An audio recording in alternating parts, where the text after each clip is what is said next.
Judge a man by his questions rather than by his answers. A person is worth something. Judge a man by his quonly when he has his own point of view and explain joke is no longer a joke. Life is a shipwreck. Questions rather than by his answers. A person is worth something. But we must not forget to sing in the lifeboats those who can make you believe absurdities. Can make you commit atrocities. The more I read, the more I acquire, the more certain I am that I know nothing. The comfort of the rich depends upon an abundant supply of the poor. To give out someone else's secret is a betrayal. To give out yours is stupidity. May God defend me from my friends.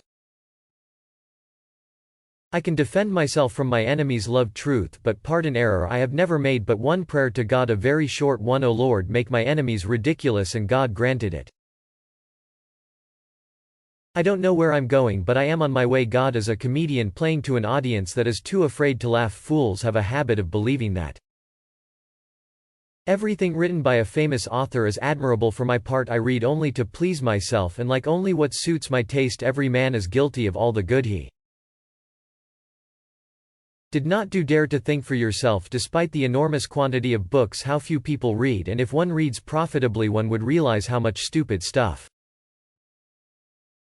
the vulgar herd is content to swallow every day. The most important decision you make is to be in a good mood. Doubt is an uncomfortable condition, but certainty is a ridiculous one. The secret of being a bore is to tell everything. Cherish those who seek the truth, but beware of those who find it. It is better to risk saving a guilty person than to condemn an innocent one. Think for yourself and let others enjoy the privilege of doing so too. Faith consists in believing what reason cannot. Appreciation is a wonderful thing. It makes what is excellent in others belong to us as well. Every man is a creature of the age in which he lives.